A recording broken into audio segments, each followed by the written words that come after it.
Good morning dear friends. आप सभी का स्वागत है स्टडी विथ राहुल 247 पर। आइए आज के क्लास में हम लोग सक्षमता परीक्षा 3 के लिए गणित के कुछ महत्वपूर्ण प्रश्न देखेंगे और इसी आधार पर प्रश्न आपके एग्ज़ाम में पूछा जाता है और ऐसे ही प्रश्न CTET, BPSC TRE, estate and all state के टेट एग्ज़ाम में केबीएस में पूछा जाता है। और जनरल कंपटीशन के लिए अलग टाइप से मैथ पूछा जाता है जो थोड़ा वास्ट होता है, लेकिन जब आप बेसिक कॉन्सेप्ट सीख जाते हैं तो कोई भी प्रश्न आपको वास्ट नहीं लगेगा। और मेरा वादा है कि अगर आप इत्मीनान से 10 या 15 मिनट शुरू का देखते हैं तो आपको गणित जो नहीं समझ में आता है, समझिएगा कि गणित अब आप खुद पढ़ाने लगिएगा।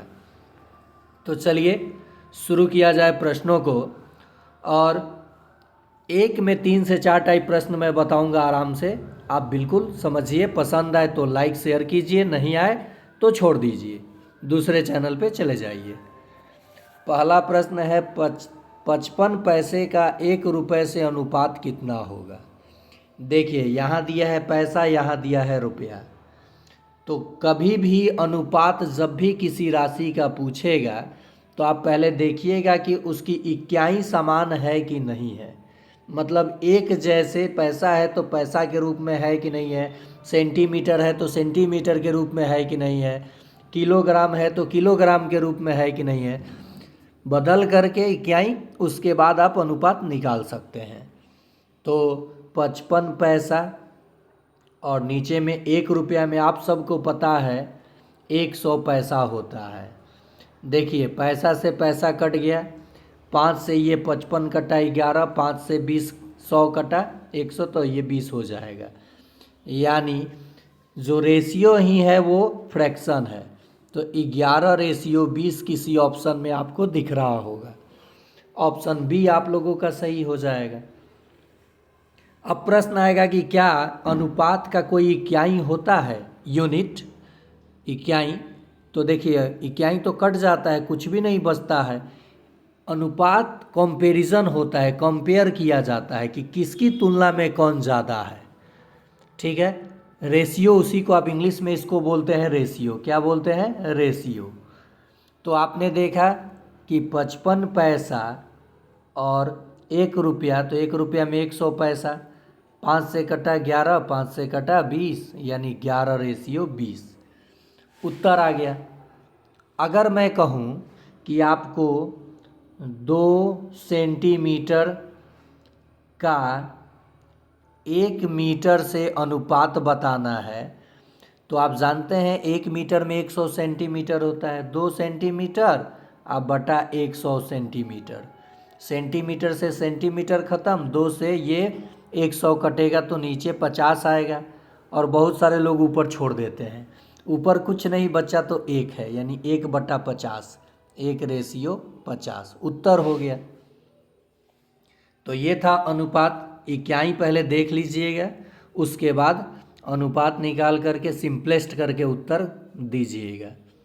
आजकल प्रश्न का ट्रेंडिंग बन चुका है कि ये जो 11:20 है ना, इसको जब आप 100% से गुना करेंगे तो 20×5=100, यानी 11×55% भी ऑप्शन में दे सकता था, 55% भी दे सकता था। ऑप्शने बदल देगा। आप निकालिएगा तो 11:20 नहीं रहेगा, रहेगा 40%। ये ऑप्शन ही नहीं रहेगा, चारों रहेगा 55%। रेलवे के एग्ज़ामों में ये किया जाता है ज़्यादातर। ये 65% और ये 11%। तो ये 11/20 कब आएगा? 55% को जब आप बदलेंगे फ्रैक्शन में तो वही बात आएगा, यानी यही आंसर हो जाएगा। बेसिक चीज़ें पता होना चाहिए। प्रश्न है, ये बहुत आसान प्रश्न है। 1 लीटर में कितना मिलीलीटर होता है? देखिए जिनको आता है उनके लिए तो हर चीज़ आसान है, लेकिन जिनको नहीं पता है उनके लिए तो फास्ट ही होगा। इसे 1 नंबर प्रश्न मान करके आप लोग जवाब देंगे। 2 नंबर प्रश्न आप लोगों के लिए 25 पैसे का अनुपात बताना है आपको। अनुपात 1 रुपये से ठीक है, ऑप्शन दे देता हूँ आप लोगों को, 4:1। ऑप्शन बी है 1:4। कमेंट में जवाब दीजिएगा। 2 प्रश्न हुआ। मैं यहाँ एक चीज़ बता दूँ, 1 मीटर में होता है 1 किलोमीटर में होता है 1000 मीटर। यहाँ है 1 लीटर में। देखिए एक चीज़ और बता दे रहा हूँ, 1 मीटर में 1000 मिलीमीटर होता है, मिलीमीटर। तो 1 लीटर है, कितना मिलीलीटर होगा आपको जवाब देना है। नेक्स्ट है 1 मिलियन में कितना करोड़ होता है। यानी ये इंटरनेशनल सिस्टम में है, ये नेशनल सिस्टम में है। कितने करोड़ जब व्यू आपका होगा कि हम लोग कहेंगे कि 1 मिलियन लोगों ने उसे देखा है। चलिए इस आंकड़े पे भी हम लोग समझने की कोशिश करते हैं। तो पहले इंडियन सिस्टम में संख्या को लिखते हैं। किसमें? इंडियन सिस्टम में। मान लीजिए इतना तक मैंने लिखा, तो इंडियन सिस्टम में पहले 3 अंक छोड़ के कॉमा, तब 1 अंक छोड़ के कॉमा। तो और भी जीरो यहाँ पहले लगा लेते हैं। 1 मिलियन की बात कर रहा है तो इक्याई, दहाई, सैकड़ा, हज़ार, 10,000, 100,000 मिलियन हो गया है 1 मिलियन। इसी को देखिए इंटरनेशनल में कॉमा 3-3 अंक छोड़ के लगता है तो 1 मिलियन हो गया। अब नेशनल में तो कॉमा जो लगता है वो लगता है पहले 3 अंक छोड़कर और तब 2-2 अंक छोड़कर। तो इक्याई, दहाई, सैकड़ा, हज़ार, 10,000, कितना जीरो लगा दिए भाई? इक्याई, दहाई, सैकड़ा, हज़ार, 10,000, 100,000 और ये मिलियन। इक्याई, दहाई, सैकड़ा, हज़ार, 10,000, लाख, 10 लाख। यहाँ करोड़ लिख दिया हूँ। 10 लाख 1 मिलियन के बराबर होता है। कितना? 10 लाख। 3 अंक छोड़ के कमा दिया, फिर 2 अंक छोड़ के, तो ये हो जाएगा 10,000, लाख, 10 लाख। यहाँ लाख कर लीजिए, ठीक है, आप लोग लैक्स कर लीजिए। 1 मिलियन 10 लैक्स के बराबर होता है। अब वही बात आता है कि 100 मिलियन कितने करोड़ के बराबर, तो आप बदल लीजिएगा, ऐसे कंपेयर कर लीजिएगा। यहाँ प्रश्न ही मिस्टेक है। 1 मिलियन कितने लाख के बराबर, तो 10 लैक्स के बराबर। कितने? 10 लैक्स के बराबर। चलिए आगे देखते हैं प्रश्न। रोमन अंक पद्धति में डी का मान क्या होगा?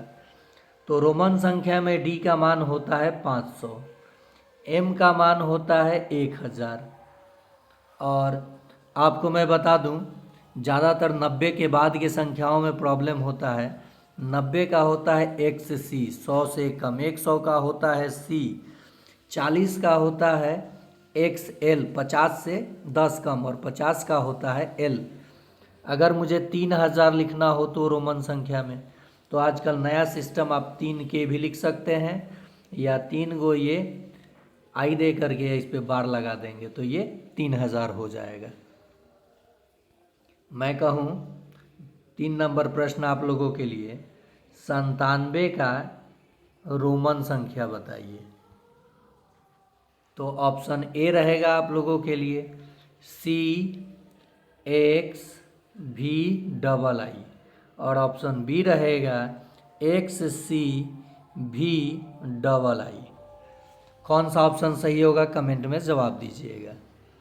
मीनिंगलेस मीनिंगफुल भी पूछ लेता है। यहाँ प्रश्न देखते हैं। त्रिभुज के शीर्ष से भुजा पर डाला गया लंब त्रिभुज की डैश कहलाती है। तो ये त्रिभुज हो गया, ठीक। इसकी शीर्ष से भुजा पर ये जो लंब डालते हैं तो इसे ऊंचाई भी आप कह सकते हैं और शीर्षलंब भी कह सकते हैं। तो शीर्षलंब कहा जाएगा जब ये 90 डिग्री पे डाला जाएगा।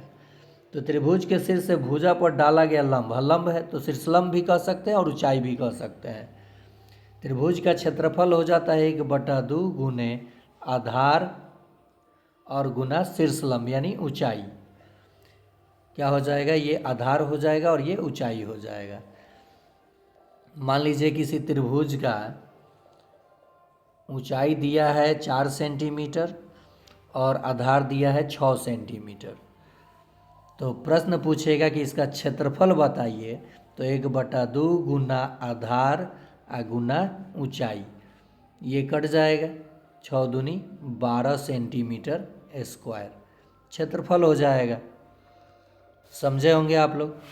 तो त्रिभुज के शीर्ष से भुजा पर डाला गया लंब क्या कहलाता है, तो ऊंचाई कहलाता है, या ऑप्शन अगर शीर्षलंब रहे तो शीर्षलंब भी आप कह सकते हैं। यहाँ एक प्रश्न मैं और पूछ दूँ आपसे, समबाहु त्रिभुज के जब तीनों भुजा बराबर होंगे, वैसे त्रिभुज जिनकी तीनों भुजा बराबर होता है समबाहु कहलाता है, तो इसका प्रत्येक कोण जो होगा कितने डिग्री का होगा। 4 नंबर प्रश्न, प्रत्येक कोण समबाहु त्रिभुज का कितने डिग्री का होता है। सक्षमता में पूछा हुआ प्रश्न ही मैं आपको कमेंट करने के लिए बोल रहा हूँ। सक्षमता 1 और 2 में ऐसे प्रश्न बना था। और हाँ, अगर आप सक्षमता 1 और 2 के प्रश्न पत्र का हल देखना चाहते हैं, प्रश्न पत्र का हल, तो इस वीडियो के डिस्क्रिप्शन बॉक्स में मैं लिंक दे दिया हूँ, आप देख सकते हैं। या फिर अगर आपको लिंक नहीं मिल रहा है तो आप मेरे व्हाट्सअप नंबर 9939594899 पे हाई लिख करके मैसेज करेंगे, मैं आपको लिंक सेंड कर दूंगा। या फिर कोई भी नया वीडियो डालूंगा तो आपको अपने व्हाट्सअप ग्रुप में ऐड कर लूँगा, वहाँ पे जैसे मैं फीड करूँगा तो आप सभी के पास नोटिफिकेशन चला जाएगा। या फिर चैनल आप सब्सक्राइब किए हैं, आपको नहीं जानकारी है, तो किसी छोटे बच्चे से आप बेल आइकन जो घंटी होता है वो टिक करा लीजिए, ऑन करा लीजिए, तो आप पे नोटिफिकेशन चला जाएगा। ऐसे मैं एक टाइम आपको बता देता हूँ, सुबह 9:30 पर वीडियो अपलोड होता है, यानी लास्ट 10 बजे तक सुबह में, और शाम में 7:05 से लेकर 8 बजे के बीच वीडियो पर डे मैं अपलोड कर दूंगा। जिस दिन नहीं किया समझ जाइए कि नहीं होने वाला है वीडियो अपलोड। उस समय आप इस चैनल पर आकर देख सकते हैं विज्ञान, पर्यावरण, इंग्लिश, हिंदी और गणित। चलिए आगे देखते हैं प्रश्न। वह भिन्न जिसमें अंश सदैव हर से बड़ा होता है डैश भिन्न कहलाता है। देखिए 3/7 है और एक 11/5 है। ओके, भिन्न है, ये अंश कहा जाता है और ये हर कहा जाता है। अंश न्यूमरेटर इंग्लिश में और डिनोमिनेटर।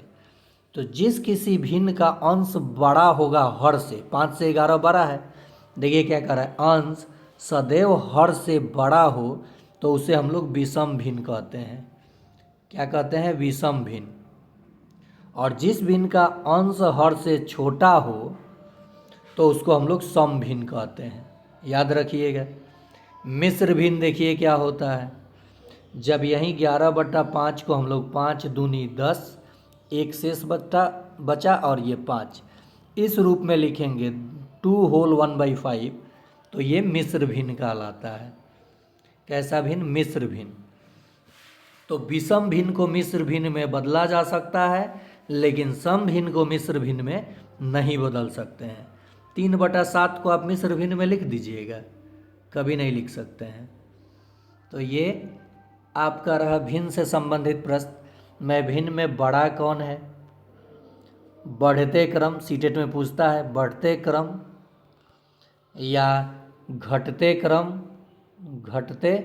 क्रम या तीसरे नंबर पर, चौथे नंबर पर कौन सा भिन्न आएगा, इसका भिन्न का स्पेशल वीडियो 15 मिनट का बना दूंगा और सिखा दूंगा ट्रिक से, आप आसानी से पकड़ लीजिएगा।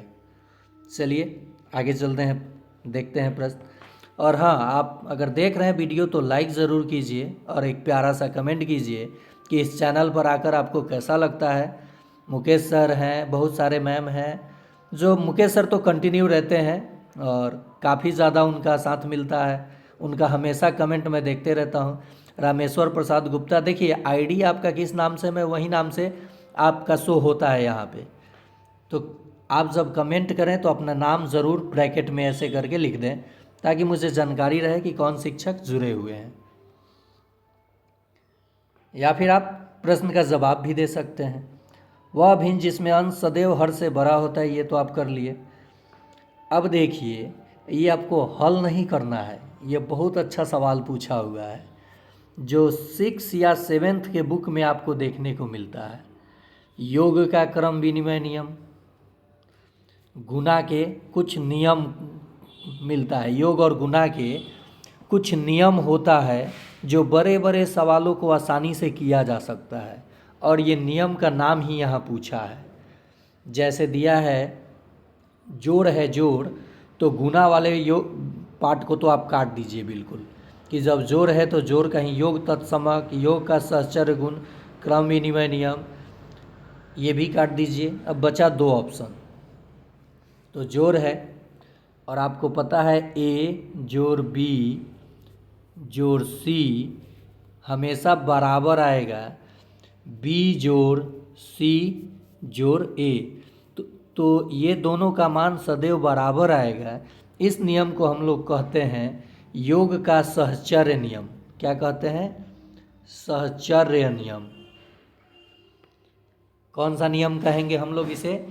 यहाँ देखिए, ये गलत राइट हुआ है, हिंदी पे ना जाइएगा आप लोग, प्रश्न देखिए। सहचर्य नियम किसका? योग का, क्योंकि यहाँ जोड़ है, योग है। अगर यहीं पे रहता ए गुना बी गुना सी बराबर सी गुना बी गुना ए, तो ये हो जाता गुना का सहचर्य नियम।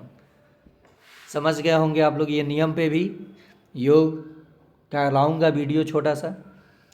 जो पार्ट एग्ज़ाम में आ रहा है, चाहे वो सीटेट हो, बीपीएससी का थोड़ा लेवल बदल जाता है टीआरई का, तो उसके लिए स्पेशल लिंक में ये प्लेलिस्ट बना चुका हूँ। अगर आपके फैमिली मेम्बर में कोई भी साथी बीपीएससी टीआरई का एग्ज़ाम देना चाहता है या सीटेट का और नहीं निकल रहा है, तो आप उनको इस चैनल से ज़रूर जोड़ दीजिएगा।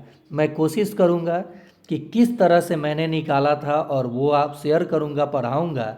अगर अच्छा लगेगा तो पढ़ेंगे, नहीं लगेगा तो नहीं पढ़ेंगे। भीड़ में भीड़ करने की ज़रूरत नहीं है, और हाँ, बिना किसी फ़ी के, ताकि आप मुझे बाद में ये ना कहेंगे कि सर आपने पढ़ाया तो प्रश्न नहीं पूछा। मैं टाइप वाइज पढ़ाता हूँ, सेम टू सेम प्रश्न पूछ देगा तो मैं जेल चला जाऊँगा, पता चलेगा क्वेश्चन ही आउट कर दिया हूँ। टाइप वाइज चीज़ जब आप सीखे रहेंगे, सीखना आपको है, तो एग्ज़ाम में बदल कर अगर अंक प्रश्न पूछ दे तो आप कर सकते हैं। थोड़ा सा डेवलप अपने ब्रेन को करना होगा आपको, मेहनत आपको करना है ना, हम एग्ज़ाम में थोड़े जाएंगे लिखने। आइए, 10 में कितना जोड़ेंगे कि 15 हो जाएगा? तो आप कहेंगे 5, x का मान 5 ही होगा, उत्तर हो गया। अगर मैं कहूँ x जोड़ 9 बराबर 11 दिया है, 9 में कितना जोड़ेम कि 11 हो जाई? तो रुआ कहें कि 2 जोड़ दिया ही सर तो 11 हो जाई। तो ये तो आसान रहा अलजबरा के प्रश्न। लेकिन एमे प्रश्न आई बीपीएससी टीआरई में कि x जोड़ 1/x के मान देले बा सर 7, तो एक्स स्क्वायर जोड़ 1/x स्क्वायर के मान का हुई?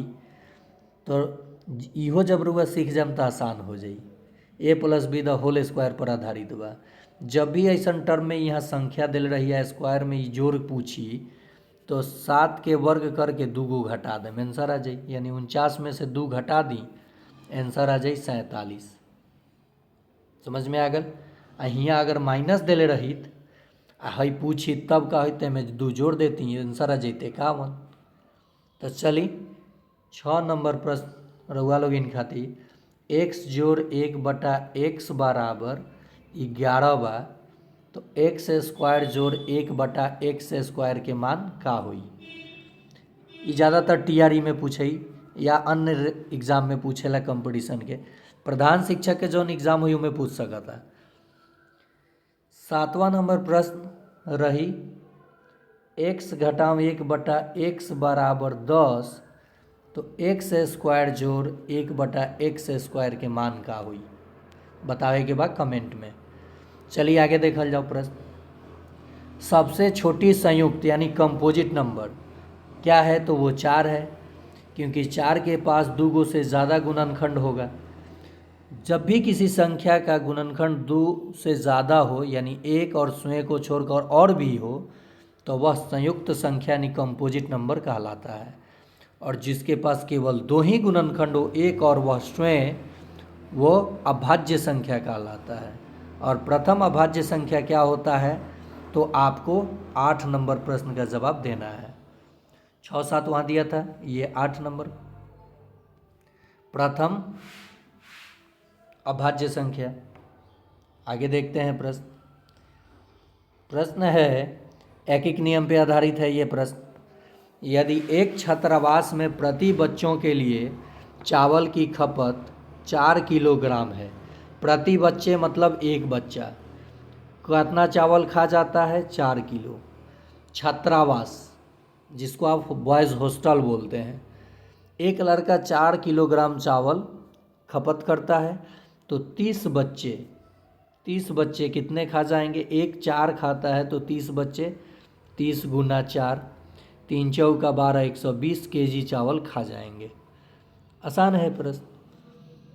चलिए आगे देखते हैं प्रश्न। ये थोड़ा सीटेट के लेवल का प्रश्न है, ये वाला थोड़ा अच्छा प्रश्न है, लेकिन है बहुत आसान, चलिए देखते हैं। अब जिनको वर्ग का परिमाप निकालने का सूत्र नहीं पता है उनके लिए तो भास्त हो जाएगा। 80 मीटर भुजा वाले वर्गाकार बगीचा, ये कोई बगीचा है, वर्गाकार है, सभी भुजा 80-80 मीटर का ही होगा।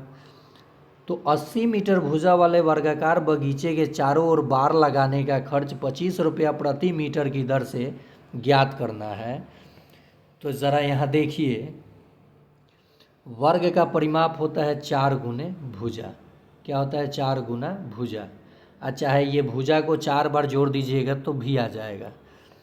तो 4 में 80 मीटर से मैंने गुना किया तो 320 मीटर तो हमारा मिल गया परिमाप, आधा काम हो गया। इसका हमको परिमाप पता चल गया। खाली परिमाप पूछता तो आंसर हो जाता, लेकिन कहा है कि बार लगाने का खर्च 25 रुपया प्रति मीटर है, मतलब 1 मीटर का रुपया लग रहा है 25, तो 320 मीटर का पैसा कितना लगेगा, तो 25 से गुना कर देंगे, उत्तर हो जाएगा 8,000 रुपया। देखिए 25 दूनी 50 के 0, हाथ में 5, 25 तिया 75, 75 और 5 80, आएगो 0 छोड़े थे आंसर।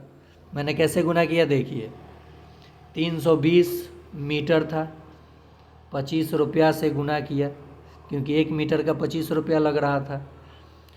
तो देखिए 25 के पहरा 2 बार, तो 50 का 0, यहाँ 50 का क्या कर देते हैं 0, हाथ में कितना हुआ 5, 25 तिया 75 और 5 80 हो गया, आई 0 छोड़ा था लिख दिया, रुपया आ गया।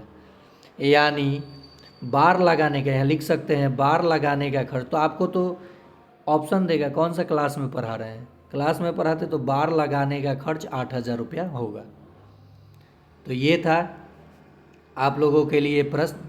और एक चीज़ यहाँ मैं इन्फॉर्मेशन दे दूँ कि जो पहले मैं क्लास शुरू किया था सक्षमता के लिए जीके स्टडीज़ पे, तो शिक्षा से जुड़ी किसी भी खबर के लिए, शिक्षा विभाग से जुड़ी कोई भी खबर अगर आप पाना चाहते हैं तो जीके स्टडीज़ को भी सब्सक्राइब कर लीजिए। इस चैनल पे आपको सारी जानकारी मिलती है, और स्टडी विथ राहुल 247 पे आपकी स्टडी कराई जाएगी, यानी अध्ययन, चाहे वो टीआरई का एग्ज़ाम हो, सीटेट का हो, या बोर्ड हो, या फिर सक्षमता हो, या अन्य कंपटीशन। किस तरह से प्रश्न आजकल ट्रेंडिंग बना हुआ है, पूछा जा रहा है, ये सारे मैं बिल्कुल इत्मीनान से आराम से बताऊंगा। और देखिए कोई एक दिन के पढ़ाई से सब कुछ नहीं सीख सकता है, तो आप लगातार कंटिन्यू रहिए चैनल पर, नहीं तो और भी बहुत सारे चैनल है, आपका वहाँ स्वागत है, जा सकते हैं। क्योंकि आपके देखने से ही मेरी रोजी रोटी नहीं चलती है, मैं खुद एक शिक्षक हूँ, पेट भर का मिल जाता है। तो आज के लिए इतना ही, फिर मिलते हैं अगले पार्ट में। मैं इसलिए ये बोला पेट भर का मिल जाता है कि बहुत सारे शिक्षक सोचते हैं कि हम अगर लाइक कर देंगे ना तो ये राहुल सर को 1 करोड़ रुपया मिल जाएगा। ऐसा कुछ नहीं होता है, जान जाइए, आपके लाइक से पैसा नहीं मिलता है। और यूट्यूब इतना बेवकूफ़ नहीं है कि 15-20 मिनट के वीडियो का 1 करोड़ रुपया दे देगा। 100 रुपया यूट्यूब देता है अगर किसी को, तो बहुत सोच समझ के देता है, बहुत पापड़ बेलना पड़ता है। तो सिर्फ एक उम्मीद है कि आप वीडियो देख रहे हैं, तो जितना देखते हैं उतना भी लाइक अगर नहीं आता है तो दुख इस बात का होता है कि फ्री ऑफ कॉस्ट आपको पढ़ाया जाता है, लेकिन आप फ्री में लाइक नहीं करते हैं। अगर लाइक का पैसा लगता तो हमको तो लगता है कि एको को लाइक नहीं करते आप लोग। चलिए कोई बात नहीं, लाइक कीजिए या ना कीजिए, अच्छे से तैयारी कीजिए। आपको 120 अंक लाना है अपने बलबूते पे, ना कि गांधी जी के बलबूते पे। ठीक है, आप समझ गए मेरे बातों को।